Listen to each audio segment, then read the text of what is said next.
Улсын их хурал дэх Монгол Ардын намын бүлэг өнөөдөр улс орны эдийн засгийн өнөөгийн нөхцөл байдлын талаар өөрсдийн байр суурийг илэрхийллээ. Монгол Ардын намынхан валютын ханш хяналтаас гарч засгийн газар үнийн өсөлтийг хязгаарлах боломжгүй хүрсэн гэж үзэж байна.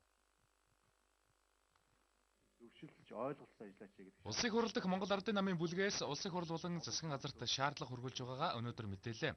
Энэ мэдээлэлд улсын их хурлын эдийн засгийн байнгын ороо нээлттэй хилцүүлэг зарлаж, эдийн засгийн нөхцөл байдлын талаар хэлэлцэх, засгийн газар өргөдсөн хуралдаан зарлаж иргэдэд мэдээлэл өгөх шаардлага, учир нь эдийн засагт улаан гэрэл аслаа гэж улсын их хурал дэх Монгол Ардын намын бүлэг үзэж байна.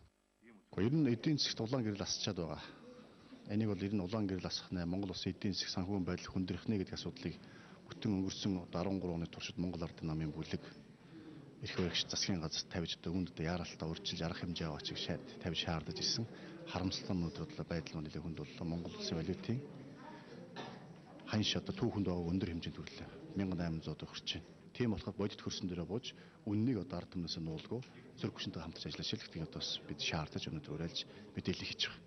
2014 оны улсын төсвийг батлахад нэг их 80 орчим төгрөгийг хөрөнгө оруулалт хийнэ гэж бид баталсан. Гэтэл энэ төсвийг нэг их 80 төгрөгийг батлахад долларын ханш 1384 төгрөг байна гэж эрх баригчд маань засгийн газар маань ийм тайлбарыг хэлж хагаад энэ төсвийг батлуулсан. Гэтэл өнөөдөр долларын ханш 1792 төгрөг болсноор өнөөдөр төсөвд маш их ачаалал ирэх чинь. За хоёрдугаарт нь долларын ханш нэмэгдснээр Монгол улсын өрийн одоо зээлийн хүү 35%-аар нэмэгдлээ. Мөн төгрөгийн валютаа харьцах ханш эрс суларснаас болж өнгөрсөн онд 301 аж ахуй нэгж дампуурлаа зарласан.